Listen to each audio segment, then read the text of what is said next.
KP ओली के इस्तीफे से जुड़ी हुई विद्रोह और हिंसा के बाद प्रधानमंत्री पद से केपी ओली ने इस्तीफा दे दिया है। पीएम ओली से पहले ही कई मंत्रियों ने अपना इस्तीफा दे दिया था। प्रदर्शनकारियों ने संसद भवन में आग तक लगा दी है। पूरे नेपाल में हिंसा के बाद इस्तीफे का दौर शुरू हो चुका था और अब पीएम केपी ओली ने एयरपोर्ट पहुंचने की खबर सामने आ रही है और इस्तीफा दे दिया है। दुबई भाग सकते हैं नेपाल के पीएम ओली और ये जानकारी इस वक्त सामने आ रही है कि वो एयरपोर्ट पहुंचने वाले हैं। दुबई में जाने की सूचना, हालांकि इसके पहले जो खबर सामने आ रही थी, कहा जा रहा था कि स्वास्थ्य कारणों का हवाला देते हुए दुबई जाने की बात सामने आ रही है। लेकिन जो बड़ी खबर है इस वक्त की, केपी ओली का नेपाल के पीएम पद से इस्तीफा। विद्रोह और हिंसा के बाद पीएम पद से उन्होंने इस्तीफा दे दिया है। और देखिए, जो बैन सोशल मीडिया प्लेटफॉर्म्स पर लगाए गए थे उस बैन को सरकार ने हटा लिया। इसके बावजूद आज दूसरे दिन भी हिंसा का दौर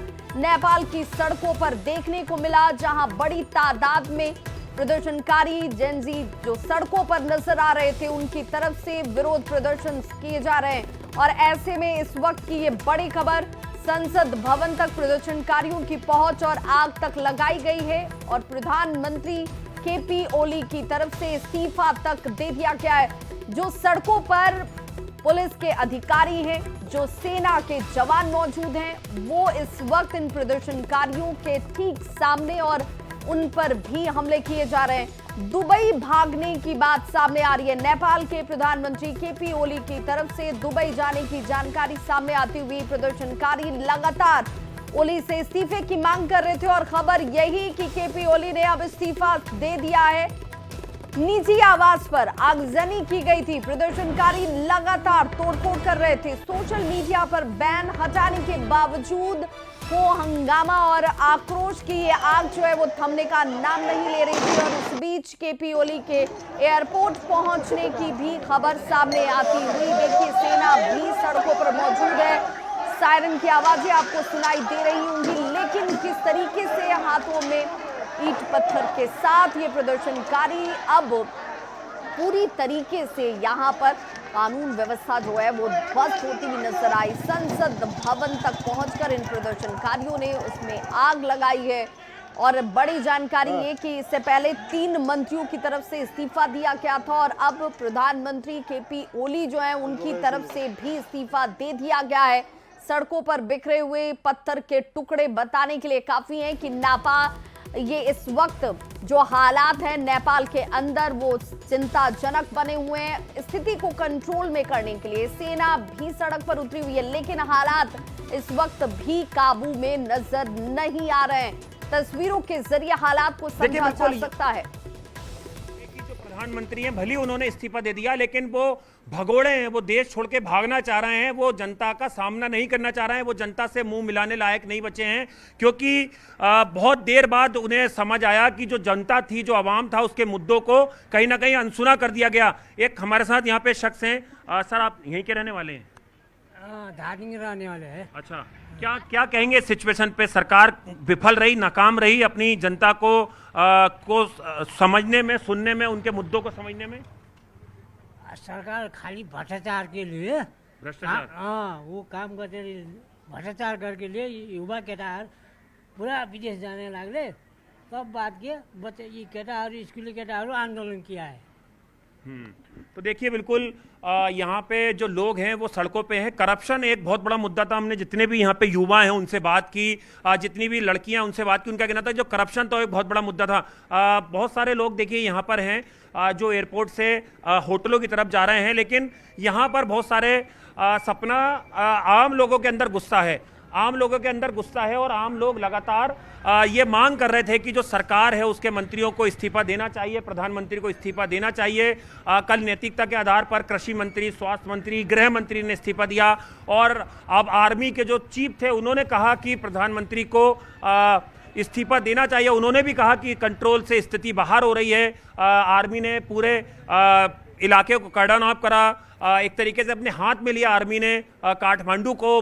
लोकल पुलिस हमें बहुत कम जगह यहाँ पर नजर आई और हम बहुत सारी जगह पे अभी गए हैं, बहुत सारी जगहों पे हमें को गाड़ियां नहीं जाने दी, लेकिन बहुत सारी जगह हमने देखा कि चाहे महिलाएं हों, बच्चे हों, युवा हों, सब लोग एक सुर में बोल रहे थे कि जो काठमांडू है उसका विकास कई सालों से रुका हुआ था और जो एक स्थिर सरकार है वो नेपाल को नहीं मिल रही थी। लगातार यहाँ पे सत्ता परिवर्तन हो जाता था, कोई स्थिर सरकार नेपाल को नहीं मिली जो नेपाल के लोगों के बारे में सोचे, नेपाल के मुद्दों के बारे में सोचे, नेपाल के एक तरीके से भविष्य के बारे में सोचे, वहाँ पर जो रोजगार है उन्हें बढ़ाया जाए, इंडस्ट्री लगे, डेवलपमेंट हो, वो तमाम चीज़ें नहीं हो पाई। और कहीं ना कहीं जो करप्शन था वो चरम पे था, इसी लोगों का गुस्सा जो था वो फूटा और लोग सड़कों पर आए। लेकिन सरकार ने उन्हें समझने की बजाय उनके ऊपर लाठीचार्ज करा, गोलियां बरसाई, उसमें लोगों की मौत हुई और उसके बाद से जो लोग थे, जो छात्र थे, वो बहुत ज्यादा गुस्से में थे और उनका गुस्सा फूट पड़ा और वो फिर एक बार सड़कों पे उतर आए। तो देखिए हमारे संवाददाता आनंद तिवारी ग्राउंड जीरो पर मौजूद हैं और बता रहे हैं आंखों देखी कि क्या हालात हैं, आम लोग क्या चाहते हैं, आम लोगों की भावना क्या है। लोगों का सीधे तौर पर यह कहना है कि भ्रष्टाचार में लिप्त ये सरकार थी और इसीलिए इस सरकार के मंत्रियों को त्यागपत्र देना चाहिए था। हालांकि त्यागपत्र दिया गया और जब तक ये त्याग पत्र दिया जाता, इस्तीफा दिया जाता, तब तक स्थिति आउट ऑफ कंट्रोल हो चुकी थी। अब सेना जब सड़क पर उतरी हुई है उसके बावजूद हो हंगामा और प्रदर्शन की ये जो आग आपको दिख रही है अभी तक शांत नहीं हुई है। इस्तीफा प्रधानमंत्री की तरफ से भी दे दिया गया। काठमांडू इंटरनेशनल एयरपोर्ट पर सेना की तैनाती कर दी गई है। जो बड़ी जानकारी इस वक्त सामने आ रही है, क्योंकि किसी भी वक्त देश छोड़ सकते हैं पीएम ओली, जो जानकारी सामने आ रही है। और इस वजह से भी युवाओं के अंदर रोष और नाराजगी, गुस्सा कि उन्हें उनकी समस्या के साथ छोड़कर देश से भागने की कोशिश की जा रही है पीएम की तरफ से। हालांकि अब उन्होंने इस्तीफा दे दिया है। केपी ओली का नेपाल के पीएम पद से इस्तीफा दिया जाना इस वक्त की सबसे बड़ी खबर है। तो नेपाल की राजधानी काठमांडू समेत कई शहरों में सोशल मीडिया पर बैन को लेकर सोमवार से शुरू हुआ हिंसक प्रदर्शन इस वक्त भी जारी है। जेन-जी के भारी विरोध के बीच नेपाल की सरकार ने सोशल मीडिया पर लगाया गया अपना बैन हटा दिया, पर अब भी हालात तनावपूर्ण है। आखिर ये पूरा फसाद क्यों शुरू हुआ, समझिए इस रिपोर्ट के जरिए।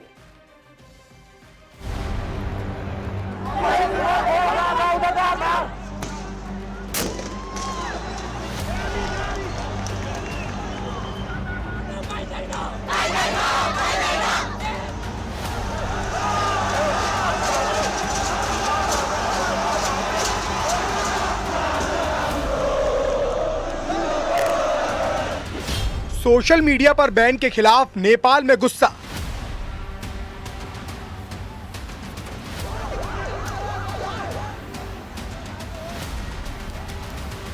नेपाल की सड़कों पर जेन-जी आंदोलन।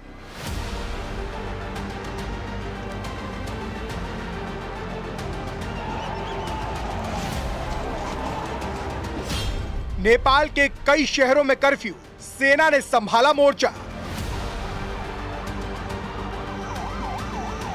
सोशल मीडिया पर लगे बैन के खिलाफ नेपाल सुलग उठा है। काठमांडू में हजारों की तादाद में जेन-जी यानी 18 से 28 साल के बीच के युवा सड़कों पर उतर आए हैं। उन्होंने जमकर हंगामा और आगजनी की और देखते ही देखते काठमांडू में अराजकता फैल गई।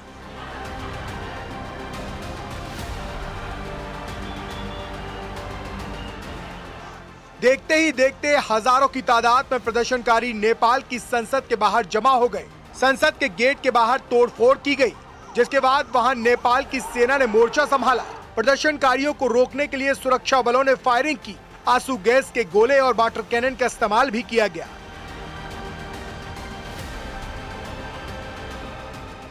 इस हिंसक झड़प में 20 लोगों के मारे जाने की खबर है और 400 से ज्यादा लोग घायल हुए हैं। हालात को देखते हुए काठमांडू में प्रदर्शनकारियों को देखते ही गोली मारने के आदेश दिए गए हैं। काठमांडू के साथ नेपाल के दूसरे शहरों में भी प्रदर्शन की खबर आई है, जिसे देखते हुए नेपाल के 7 शहरों में कर्फ्यू लगा दिया गया है।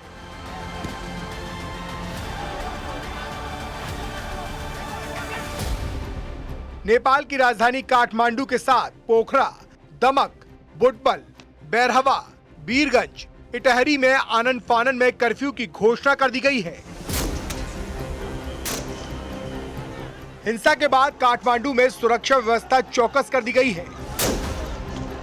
नेपाल के राष्ट्रपति, प्रधानमंत्री और उपराष्ट्रपति के आवास की सुरक्षा बढ़ा दी गई है। वहीं नेपाल के प्रधानमंत्री ने कहा है कि हम सोशल मीडिया के खिलाफ नहीं हैं, बल्कि देश को कमजोर करने वालों के खिलाफ हैं।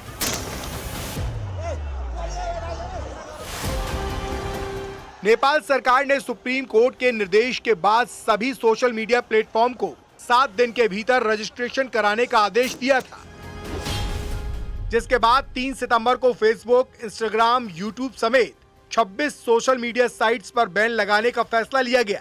इन प्लेटफॉर्म ने नेपाल के संचार और सूचना प्रौद्योगिकी मंत्रालय में रजिस्ट्रेशन नहीं कराया था। इसके लिए 28 अगस्त को आदेश जारी कर 7 दिन का समय दिया गया था और ये समय सीमा 2 सितंबर को खत्म हो गई थी। नेपाल सरकार का तर्क था कि रजिस्ट्रेशन के बिना ये प्लेटफॉर्म्स देश में fake ID, hate speech, cyber crime और गलत सूचनाएं फैलाने के लिए इस्तेमाल हो रहे हैं। नेपाल सरकार के इसी फैसले के विरोध में युवा सड़क पर उतर आए और सोशल मीडिया से बैन हटाने की मांग करने लगे। हालात को देखते हुए भारत से सटी नेपाल की सीमा पर चौकसी बढ़ा दी गई है और हर हालात पर नजर रखी जा रही है।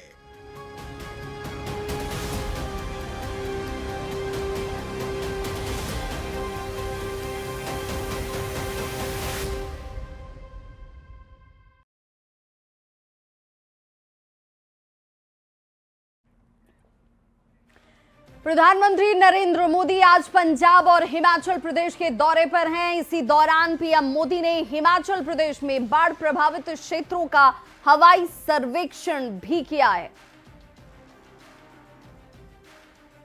तो ये वो तस्वीर है जहां हिमाचल प्रदेश का हवाई सर्वेक्षण करते हुए प्रधानमंत्री नरेंद्र मोदी आपको तस्वीरों में दिख रहे होंगे। बाढ़ प्रभावित ये इलाके जहां पर एक बड़ा नुकसान हुआ है और पंजाब और हिमाचल के दौरे पर प्रधानमंत्री खुद हवाई सर्वेक्षण पर निकलकर ये जानने की कोशिश में कि कितना बड़ा नुकसान, किन किन क्षेत्रों में इस नुकसान को किस रूप में देखा जाए और कितने आर्थिक पैकेज की जरूरत इस क्षेत्र के लोगों के लिए है। और इसीलिए उस वस्तु स्थिति को समझने के लिए, जानने के लिए खुद हवाई सर्वेक्षण पर प्रधानमंत्री नरेंद्र मोदी, जहां पर हिमाचल प्रदेश का हवाई सर्वेक्षण उनकी तरफ से किया गया है। और इस बार एक बड़ा नुकसान जो है वो पंजाब और हिमाचल प्रदेश जो पहाड़ी इलाके हैं उन इलाकों में सबसे ज्यादा त्रासदी। इस बार भारी बारिश के बाद उफान पर नदियां और लैंडस्लाइड की वजह से जानमाल का एक बड़ा नुकसान देखने को मिला और इस वजह से प्रधानमंत्री नरेंद्र मोदी की तरफ से इन इलाकों का हवाई सर्वेक्षण, एरियल सर्वे कर बाढ़ प्रभावित इलाकों की स्थिति को जानने की कोशिश की जा रही है। और इसके बाद ये उम्मीद की जा रही है कि इन राज्यों के लिए बड़े पैकेज की घोषणा भी संभवतः की जाएगी। हालांकि युद्ध स्तर पर जितनी मदद इन इलाकों में रहने वाले लोगों को दी जानी चाहिए वो फौरी तौर पर दी भी जा रही है, लेकिन इसके बावजूद हवाई सर्वेक्षण के बाद प्रधानमंत्री नरेंद्र मोदी ने हिमाचल प्रदेश के कांगड़ा में बाढ़ प्रभावित लोगों से बातचीत की। तो ये वो तस्वीर है जहां पर स्थानीय लोगों से बातचीत करते हुए, उनसे मिलकर उनके दुख दर्द को समझते हुए पीएम मोदी आपको तस्वीरों में दिख रहे होंगे, क्योंकि ये वो भुक्तभोगी हैं जिन्होंने अपने गाढ़ी कमाई से बनाए हुए आशियाने को खो दिया है। कई लोगों के घरों में व्यक्तिगत तौर पर उनका अपना नुकसान हुआ है।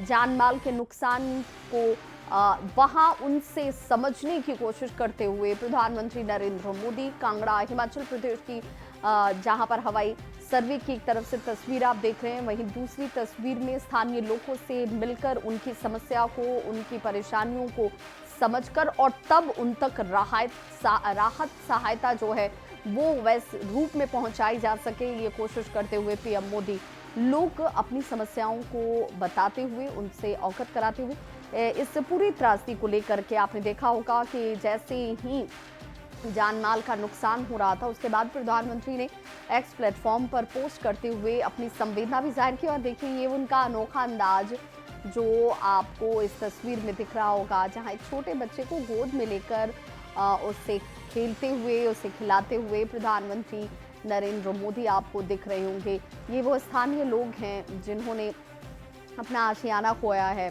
जिनकी ज़मीनें गईं, जिनकी फसलें चली गईं, जिनके मवेशी चले गए, कई लोगों ने अपनों को खो दिया, जिसकी भरपाई नहीं हो सकती है। लेकिन उनके इस दुख दर्द में उनके साथ खड़े होकर प्रधानमंत्री नरेंद्र मोदी ये प्रयास कर रहे हैं कि उनके इस दर्द को कम किया जा सके। एरियल सर्वे की एक तरफ की तस्वीर है, वहीं दूसरी तरफ बाढ़ पीड़ितों से मुलाकात करते हुए पीएम मोदी की तस्वीर और महिलाएं अपनी परेशानी को बयां करती हुई।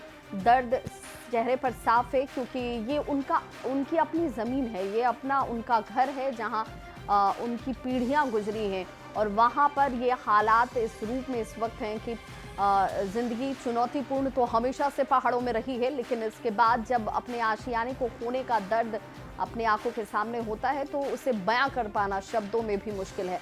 और उसी दर्द को महसूस करते हुए प्रधानमंत्री नरेंद्र मोदी उनके बीच मौजूद हैं और एक तरीके से मानसिक तौर पर बल मिलता है जब लोगों को इस बात की जानकारी होती है या लोग इस बात को महसूस करते हैं कि उनके बीच उनके देश का मुखिया प्रधानमंत्री नरेंद्र मोदी खुद मौजूद हैं उनकी समस्या को सुनने के लिए, तो उन तक राहत पहुंचेगी।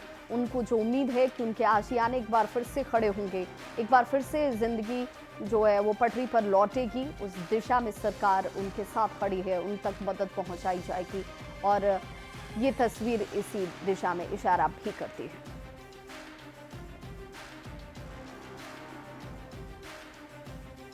और स्पेशल रिपोर्ट में अब बात करेंगे बाबा बागेश्वर की। जी हां, जिन्होंने हिंदुओं को लेकर एक ऐसा बयान दे दिया कि संत ही उनके खिलाफ खड़े हो गए। न्यूज़ 18 के इंटरव्यू में बाबा बागेश्वर धाम के पीठाधीश्वर धीरेन्द्र शास्त्री ने कह दिया कि हिंदू सो रहे हैं और उन्हें जगाने के लिए जन जागरण की जरूरत है। बाबा बागेश्वर के इस बयान पर अब साधु संतों ने असहमति जाहिर की है। इतना ही नहीं, बाबा बागेश्वर ने हिंदुओं को 4 बच्चे पैदा करने की भी नसीहत दे दी थी।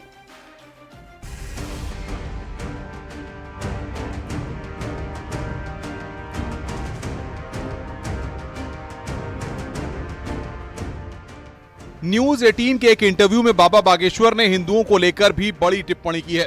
उन्होंने कहा कि हिंदू सोया हुआ है तभी जनजागरण जरूरी है। हिंदू कुंभकर्ण की तरह सोया हुआ है। हिंदू सोया हुआ है तभी मंदिर तोड़े गए और गंगा यमुना गंदी हुई। आपको क्यों लगता है कि हिंदू सोया हुआ है? यदि हिंदू सोया ना होता तो इतने लफड़े होते? हिंदू सोया ना होता तो हमें क्या आपके साथ डिबेट करना पड़ता? हिंदू सोया ना होता तो इनकी आवाज को हमें उठाना होता? हिंदू सोया ना होता तो क्या हमें पदयात्राएं करनी होती? हिंदू सोया ना होता तो क्या हमें धर्म विरोधियों से लड़ना पड़ता? हिंदू सोया ना होता तो क्या हमारी रामायण को जलाया जाता? हिंदू सोया ना होता तो क्या हमारी आस्था के प्रतीक तीर्थ राम मंदिर, कृष्ण मंदिर या संबल में मंदिरों को तोड़ करके दूसरे मजहब के आस्था के केंद्र बनाए जाते? हिंदू सोया ना होता तो क्या हमारे राम को काल्पनिक कहा जाता? हिंदू सोया ना होता तो क्या द्रौपदी के ऊपर परिहास किया जाता? हिंदू सोया ना होता तो क्या हमारे प्रभु श्री राम के बारे में अनर्गल टिप्पणियां की जाती? हिंदू सोया ना होता तो क्या इस देश में गाय कटने के बूचड़खाने होते? हिंदू सोया ना होता तो क्या यमुना गंदी होती? हिंदू सोया ना होता तो क्या गंगा गंदी ना होती? हिंदू सोया ना होता तो क्या हमारे तीर्थों पर ब्लास्ट होते? इसका मंतव्य हिंदू बहुत बड़ा बुजदिल है। कुंभकर्ण के बाद यदि कोई सोया है तो हिंदू सोया है। धीरेन्द्र शास्त्री के इस बयान पर अयोध्या के संतों ने असहमति जताई है। संतों का कहना है कि अगर हिंदू सो रहा होता तो फिर धीरेन्द्र शास्त्री के समर्थन में इतने सनातनी नहीं होते, अयोध्या का राम मंदिर नहीं बनता। लेकिन यदि हिंदू समाज सोया होता तो शायद बागेश्वर धाम के श्री धीरेन्द्र शास्त्री जी के साथ इतनी बड़ी जनसंख्या में हिंदू समुदाय के लोग एकत्रित होकर के न चलते, ना उनके द्वारा सनातन धर्म के उत्थान के लिए उठाए गए कदम के साथ कदम में मिलाकर के उनके साथ इतना हिंदू समाज ना होता। यदि आज हिंदू समाज सोया होता तो हमें नहीं लगता राम जन्मभूमि मुक्त हुआ होता और काशी विश्वनाथ कॉरिडोर, महाकाल कॉरिडोर बनकर के तैयार हुआ होता। देखिए, बाबा बागेश्वर ने जो कहा है कि कुंभकर्ण के बाद अगर कोई सोया है तो हिंदू, ये कहीं ना कहीं अतिशयोक्ति बोल गए हैं बागेश्वर बाबा। ऐसा नहीं है। अगर हिंदू सोया होता तो आज जिस स्थिति में आप देख रहे हैं हिंदू जनमानस को और भारत की जो कद बढ़ा है विश्व स्तर पर, वो संभव नहीं हो पाता। बागेश्वर के साथ जो इतनी अपार जन समूह हिंदुओं की, सनातनियों की देख रहे हैं, ये शायद नहीं होती। बाबा बागेश्वर ने हिंदू राष्ट्र को लेकर भी अपनी बात रखी। उन्होंने कहा कि गजवाए हिंद के जवाब में भगवाए हिंद का ऐलान किया गया है। कुछ लोग तिरंगे पर चांद देखना चाहते हैं, हम चांद पर तिरंगा देखना चाहते हैं। अच्छा, क्योंकि आपने भगवा हिंद की बात करी, हिंदू राष्ट्र की बात करी, क्या ये सांप्रदायिक सोच नहीं है? क्या ये कट्टर सोच नहीं है? वाह, गजबाए हिंद अच्छी सोच है। नहीं, उसको तो किसी ने अच्छा नहीं बोला। हाँ, तो उसी के जवाब में, काउंटर में कि आप गजबाए हिंद मांगोगे, हम भगवाए हिंद बना देंगे। लेकिन फिर ये ध्रुवीकरण होता है इससे ना। ध्रुवीकरण वो कर रहे हैं, हम थोड़ी कर रहे हैं भाई साहब। हमें क्या लगी? अब किसी ने कहा, हमारा सीधा सा सिद्धांत है, कुछ लोग इस देश में तिरंगे में चांद देखना चाहते, हम चांद पे तिरंगा देखना चाहते। वहीं धीरेन्द्र शास्त्री के हिंदू राष्ट्र बयान पर सियासी संग्राम छिड़ गया है। मौलाना शहाबुद्दीन रज़वी बरेलवी और हाफिज नूर अहमद अजहरी ने इस बयान पर नाराजगी जताई है और कहा है कि आरएसएस कह रहा है कि भारत हिंदू राष्ट्र पहले से है, लेकिन धीरेन्द्र शास्त्री अलग राह पर चल रहे हैं। ठीक है, उनका ये एक इशू है और वो आरएसएस के खिलाफ जाकर के हिंदू राष्ट्र बनाना चाहते हैं देश को।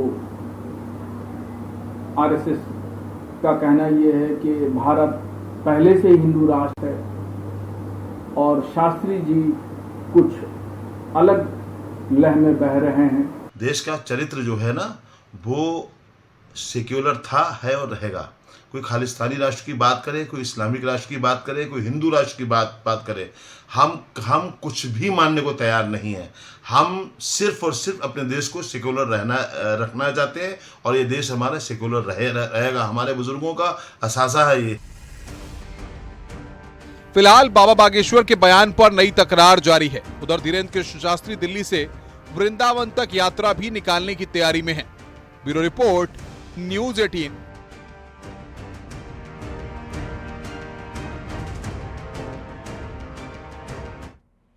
तो स्पेशल रिपोर्ट में आज बस इतना ही, लेकिन न्यूज़ 18 बिहार झारखंड पर खबरों का सिलसिला लगातार जारी।